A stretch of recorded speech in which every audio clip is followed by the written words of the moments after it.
Bab 870 Nikita tiba di mansion Sauron.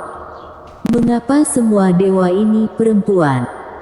Dewa-dewa dalam legenda negara Al-Sutra seharusnya laki-laki, kan? Tapi Imelda tidak bertanya. Laki-laki ini selalu dikelilingi oleh wanita-wanita cantik. Regina, penguasa Manhua, memiliki beberapa doujin, dan istana Arsaya bahkan lebih banyak lagi. Bahkan jiwa permaisuri pun berhasil ia rayu. Kali ini lebih luar biasa lagi, Cakar Devil bahkan meraih para dewi.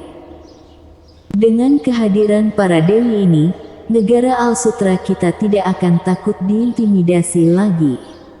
Bagaimanapun, Al-Sutra kini memiliki dewa, dan di masa depan, kita tidak perlu bertindak di bawah pandangan negara lain. Oh, sebelumnya, aku melihat dewa-dewa negara Al-Sutra kita digantikan oleh dewa-dewa asing. Apa yang terjadi?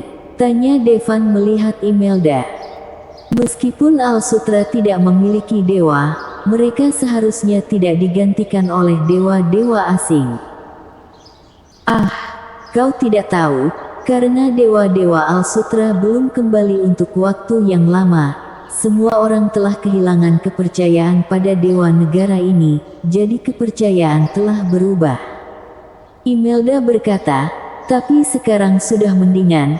Saat dewa negara Al-Sutra kembali, semua orang akan tahu bahwa negara Al-Sutra juga memiliki dewa, dan hal-hal seperti itu tidak akan terjadi lagi di masa depan.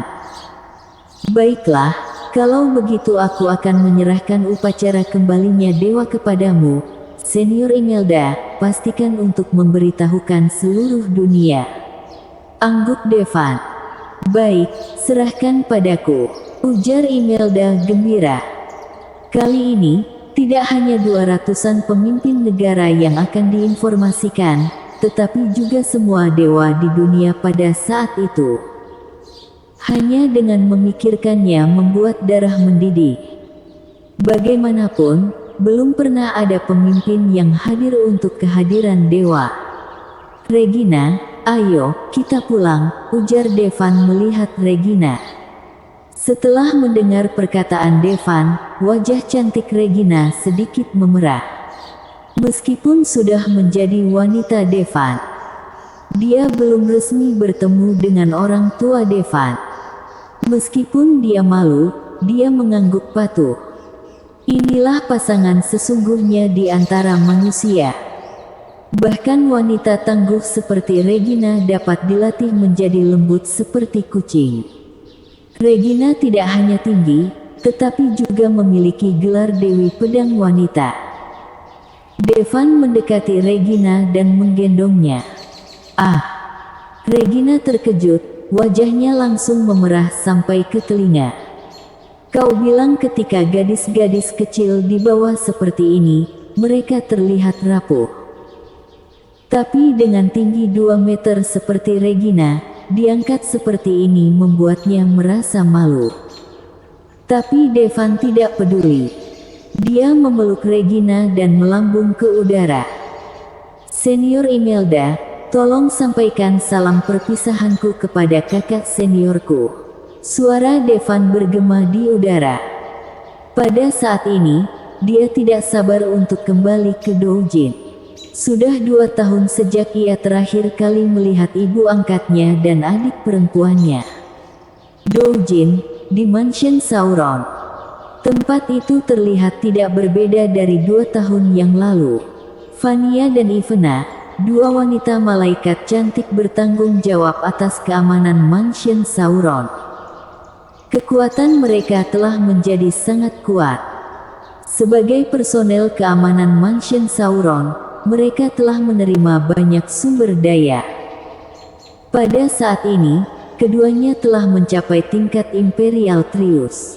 Bahkan lalat pun harus mendapatkan persetujuan mereka untuk masuk ke mansion Sauron. Ibu, apakah menurutmu kakak tidak lagi menginginkan kita? Meskipun hidupnya menyenangkan, Devan tidak datang selama 2 tahun, yang membuat Armini merasa sangat tidak senang dan khawatir. Bagaimanapun juga, alam rahasia sangat berbahaya. Mungkinkah sesuatu terjadi padanya? Ujar Armini khawatir. Jangan bicara begitu, kakakmu tidak akan mengalami masalah apapun. Tania menghentikan Armini. Kak Bitinia, apakah kamu tidak menginginkan Devan? Armini melihat Bitinia yang sedang mengupas apel untuk mereka berdua. Bitinia masih menjadi kepala rumah tangga Mansion Sauron. Tentu saja, aku menginginkannya. Bitinia tersenyum. Tapi mengapa aku tidak pernah mendengarmu menyebutnya? Tanya Armini memeluk lengan Bitinia. Tuan adalah seseorang yang melakukan hal-hal besar. Yang bisa aku lakukan adalah menjaga Mansion Sauron untuknya dan menunggunya kembali. Kalau kakakku tidak kembali, apakah kamu akan tinggal di Mansion Sauron selamanya? Tanya Armini. Tentu, Bitinia meyakinkan. Lalu apa bedanya dengan menjadi janda? Kamu, Tania menatap Armini dengan tajam. Gadis ini tetap lugas seperti biasanya. Aku tidak mengatakan sesuatu yang salah. Armini menggerutu.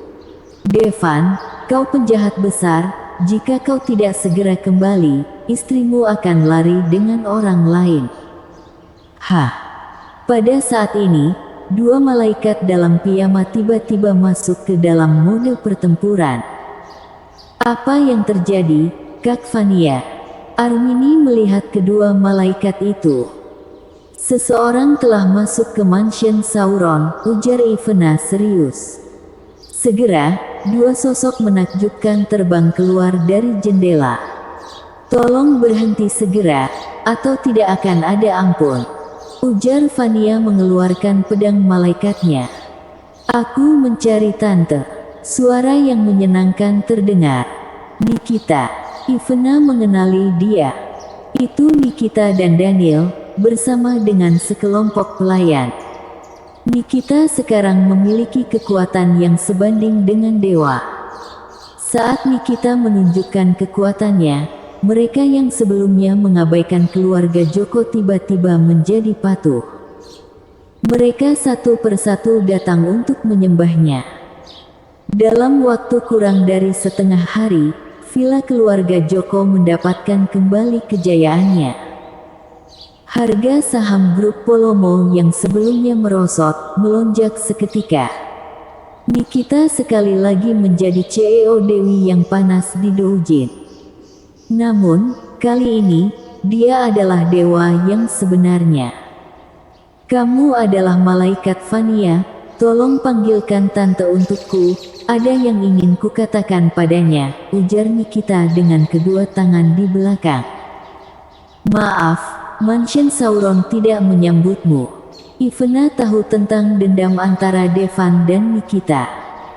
Wanita ini pernah mencuri salah satu ginjal Devan dan bahkan mendorongnya dari tebing. Tentu saja, dia tidak akan menghormati Nikita. Ivana, aku tahu aku berutang pada Devan, aku datang kali ini untuk menebusnya, ujar Nikita. Nikita merasa kekuatannya sekarang jelas melampaui Devan. Tuan tidak ada di sini sekarang. Kamu bisa datang lagi ketika dia kembali, ujar Vania. Jelas, mereka tidak berniat membiarkan Nikita masuk. Melihat kedua malaikat itu tidak menyerah sama sekali, Nikita mengernyitkan kening. Hei, janganlah bersikap bodoh. Apakah kalian tahu kekuatan putriku sekarang? Sangat mudah baginya untuk membunuh kalian seperti membunuh semut. Dia berbicara denganmu dengan sopan, jangan bersikap bodoh. Teriak Daniel. Sekarang, Daniel juga tahu bahwa putrinya adalah seorang dewi dan mengembalikan keangkuhannya yang dulu. Ayah. Nikita segera menghentikan ayahnya. Bagaimanapun, Devan sudah tidak memiliki kesan baik padanya dan jika dia bertindak terlalu keras, itu akan membangkitkan kebencian Devan. Bersambung.